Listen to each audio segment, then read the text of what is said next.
आज की क्लास में हम लोग कुछ ऐसे कॉमन से वर्ड जो हम लोग हिंदी में बोलते हैं, पर जब उन्हीं वर्ड्स को इंग्लिश में ट्रांसलेट करने की बारी आती है तो सिट्टी पिट्टी हमारी गुम हो जाती है। ऐसे वर्ड्स को सीखेंगे। थोड़े से बड़े वाले वर्ड्स हैं, पर कितने दिन तक छोटे छोटे वर्ड्स की प्रैक्टिस करेंगे। थोड़े बड़े वर्ड्स भी पैरेलली सीखते जाएंगे ना, तो जाकर के लगेगा कि हाँ भाई अंग्रेजी में भी अपन आगे बढ़ रहे हैं। क्लास को चलिए शुरू करते हैं। आप देख रहे हैं संरीत इंग्लिश एकेडमी। सब्सक्राइब करके बेल नोटिफिकेशन को फटाफट से ऑन कर लीजिए, ताकि ऐसे ही और इंटरेस्टिंग क्लासेस जब मैं लाऊं आपको जरूर पता चल जाए। सबसे पहला शब्द है इधर उधर, है ना। कहते हैं ना, कह रही इधर उधर क्या देख रहे हो तुम, इधर उधर कहाँ जा रहे हो तुम, इधर उधर क्या कर रहे हो तुम। कहते हैं ना, कितना कॉमन सा वर्ड है। अभी इसी को मैं अंग्रेजी में कन्वर्ट करने बोलूं तो क्या करेंगे भाई, नहीं कर पाएंगे मैक्सिमम लोग, है ना। इसको अंग्रेजी में कहते हैं हियर एंड देयर। क्या कहते हैं? Here and there. सिंपल है ना, इधर उधर, हियर एंड देयर। हम मोबाइल की तलाश में इधर उधर गए। We went here and there looking for mobile. अब मान लो आपका घर ही में आपका मोबाइल कहीं रखा, आप रख जाते हो कहीं, है ना, फिर भूल जाते हो कि हाँ भाई मोबाइल हमने कहाँ रखा, तो आप इधर उधर देखते रहते हो, राइट। देखते हो ना, इधर उधर ढूंढते रहते हो, इधर उधर देखते रहते हो, यानी कि आप क्या कर रहे हो, you are looking for your mobile here and there, right. चलिए आगे बढ़ते हैं। बार बार, है ना, ये बताओ कितना कॉमन वर्ड है। बार बार, बार बार तुम ऐसे करते हो, बार बार तुम ये नहीं करते, बार बार तुम यहां आ जाते हो, बार बार मैंने तुमसे ये बात कही है। कहेंगे अगेन एंड अगेन। क्या कहेंगे? Again and again. उसने इसे बार बार आजमाया है। He has tried it again and again. He has tried it again and again. बहुत सिंपल है, पता है। ये देखने में इसकी साइज जो है आपको बड़ी लगेगी कि भाई बहुत भारी भरकम होगा, पर ऐसा है नहीं। समझ के पढ़ोगे तो कभी भी भारी नहीं लगेगी पढ़ाई। और वहीं बिल्कुल ऐसे ही आंख बंद करके हाँ कुछ भी देख रहे हैं, कुछ भी पढ़ रहे हैं, किसी को भी पढ़ रहे हैं, किसी से भी पढ़ रहे हैं, तो भाई बहुत मुश्किल लगने वाली है, बहुत भारी लगने वाली है। ठीक है, आराम से समझ के प्यार से पढ़ेंगे, बढ़िया तरीके से याद होगा, बढ़िया तरीके से बोलेंगे, है ना। तो बार बार, अगेन एंड अगेन। फिर है कभी कभी या आए दिन, है ना, कभी कभी या आए दिन। ठीक है, तो कभी कभी के लिए यूज करते हैं ऑन एंड ऑफ या ऑफ एंड ऑन। आगे पीछे आप यूज कर सकते हैं, आगे पीछे दोनों में ही। आप ऑन को भी आगे रख करके बोल सकते हैं, ऑफ को भी आगे रख करके बोल सकते हैं। ऐसे इन जनरल जो है ऑन एंड ऑफ ये वाला ज्यादा प्रचलित है। जैसे दोपहर भर रुक रुक कर बारिश होती रही, या मतलब जो चीज जो है हो रही है फिर नहीं हो रही है, फिर हो रही है फिर नहीं हो रही है, फिर हो रही है फिर नहीं हो रही है। ठीक है, क्या कहेंगे? It rained off and on for the whole afternoon. It rained on and off for the whole afternoon. कभी हो रही है, कभी नहीं हो रही है, कभी कभी भी हो रही है, कभी कभी नहीं भी हो रही है। ठीक है, आए दिन हो रही है, फिर नहीं भी हो रही है। ठीक है, इस तरीके वाली सिचुएशन। हमेशा की तरह, कहते हैं ना कि हमेशा की तरह तुमने वही हरकत की, हमेशा की तरह तुम फिर भूल गए, हमेशा की तरह तुमने यही काम किया।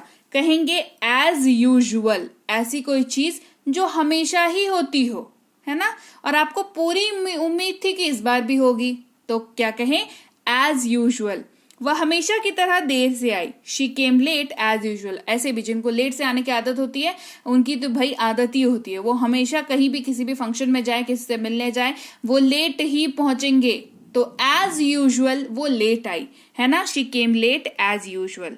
फिर है अचानक से। क्या कहेंगे? अचानक से। अचानक से इस्तेमाल होता है सडनली, है ना। कोई चीज अचानक से हो गई, कहते हैं सडनली हो गया, अरे अचानक से ऐसा हो गया, अचानक से वो मेरे सामने आ गया, अचानक से उसने ऐसा कर दिया, अचानक से मैंने उसको एक थप्पड़ मार दिया, है ना। ऐसा कहते हैं ना, सडनली। कोई एक अकस्मात आई हुई फीलिंग, सडनली। वो अचानक हंसने लगे। They suddenly started laughing. वो अचानक हंसने लगे। They suddenly started laughing. फिर है हाल ही में।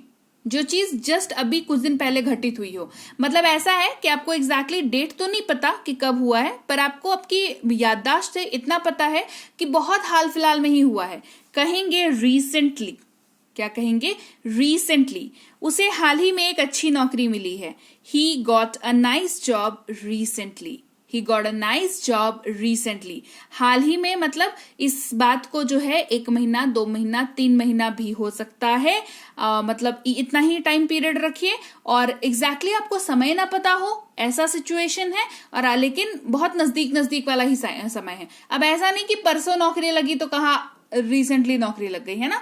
मतलब इतना नजदीक भी नहीं। परसों अगर है तो आपको पता है ना कि परसों लगा है, तो आप बोल सकते हो कि परसों नौकरी लगी है उसकी। बट आप यहाँ पे क्या फोकस रखना है कि आपको समय याद नहीं है, ठीक है, लेकिन हाल ही में है ये आपको पता है, तो रिसेंटली का यूज करेंगे। फिर है एक बार के लिए। एक बार के लिए, एक बार के लिए ऐसा कर दो, एक बार के लिए मेरे घर आ जाओ, एक बार के लिए मुझसे बात कर लो, कहेंगे फॉर वंस। फॉर वंस हम इन चीजों को एक बार के लिए कर सकते हैं, है ना। We can do these things for once, we can do these things for once. जैसे मान लो बहुत एक्सपेंसिव किसी रेस्टोरेंट में खाने के लिए गए हम लोग, या बहुत ही एक्सपेंसिव किसी ब्रांडेड शोरूम में हम लोग गए कपड़ा खरीदने के लिए, ठीक है। तो ये कब करते हैं? रोज करते हैं? नहीं करते हैं। साल में करते हैं? कर सकते हैं, डिपेंडिंग ऑन की पॉकेट का क्या हाल है, ठीक है। बट ऐसे लोग, ऐसे सिचुएशन में जो चीज आप जो कभी कभार करते हो, मतलब हाँ एक बार के लिए कर सकते हैं इस चीज को, है ना। जैसे मान लो कोई बहुत एक्सपेंसिव सी चीज खरीदनी हो तो क्या कहेंगे? कह रहे एक बार के लिए खरीद सकते हैं, ऐसा कुछ नहीं है। एक बार के लिए बहुत महंगी सी जगह पे जाके डिनर कर सकते हैं, कोई बात नहीं है, ठीक है। तो ऐसे सिचुएशन के लिए यूज करते हैं for once. We can do these things for once. फौरन, झटपट, सीधा या अभी, इन सभी के लिए आप एक वर्ड यूज करते हैं, दैट इज स्ट्रेट अवे। क्या यूज करते हैं? देखो ये सारे ना अलग अलग वर्ड्स हैं, लेकिन इन सब के लिए एक वर्ड आप यूज कर सकते हैं, दैट इज स्ट्रेट अवे, है ना। उसने सीधे मेरे प्रस्ताव को ठुकरा दिया। Straight away they refused my proposal, है ना। जैसे कोई इधर उधर की बात नहीं करी, सीधे सीधे मुंह पे बोल दिया कि नहीं लेंगे तुम्हारा प्रपोजल, है ना। तो ये ऐसा सिचुएशन हुआ, कैसा हुआ? स्ट्रेट अवे, है ना। तुरंत से उन्होंने मना कर दिया, स्ट्रेट अवे मना कर दिया। झटपट उन्होंने प्रपोजल देखा और मना कर दिया, तो स्ट्रेट अवे मना कर दिया, ठीक है। तो ये सारी चीजों के लिए आप स्ट्रेट अवे का यूज कर सकते हैं, बहुत इंपॉर्टेंट वर्ड है। उसी समय या वहीं पर ही कहते हैं देन एंड देयर। देखो अभी पहले इधर उधर के लिए बताया हियर एंड देयर, और वहीं पर ही के लिए होता है अरे वहीं पर ही उसने मुझसे ये बात, वो मुझसे ये बात करने लगी, अरे वहीं पर ही मैंने कार्ड निकाला और इसका पेमेंट कर दिया। कहते हैं ना ऐसी बातें करते हैं हम लोग, तो कहेंगे then and there. Then and there, उसी समय हमने इसे खरीदने का फैसला कर लिया। Then and there we decided to buy it. मान लो कोई कार देखने के लिए गए हो, कोई गाड़ी देखने के लिए गए हो, या कुछ भी देखने के लिए गए हो, और आपको वो चीज इतनी पसंद आ गई कि आपको लगा कि भाई इसको छोड़ के जा तो नहीं सकते हैं। तो आप क्या करते हो? आप तभी के तभी पैसे निकाल करके, पेमेंट करके उस चीज को खरीद लेते हो, राइट। सही बोल रही हो। तो आप क्या कर रहे हो? कैसा डिसीजन ले रहे हो? आप देन एंड देयर ही डिसीजन ले रहे हो, ठीक है। तो then and there we decided to buy that. फिलहाल या उतने समय के लिए, है ना, जहां पर आप समय को लिमिट में बांध रहे हो, क्या कहेंगे? For the time being. For the time being मतलब फिलहाल के लिए या अभी इस समय के लिए, है ना। आप जस्ट एक छोटे से समय को बांध रहे हो, समय टाइम पीरियड को बांध रहे हो, ठीक है।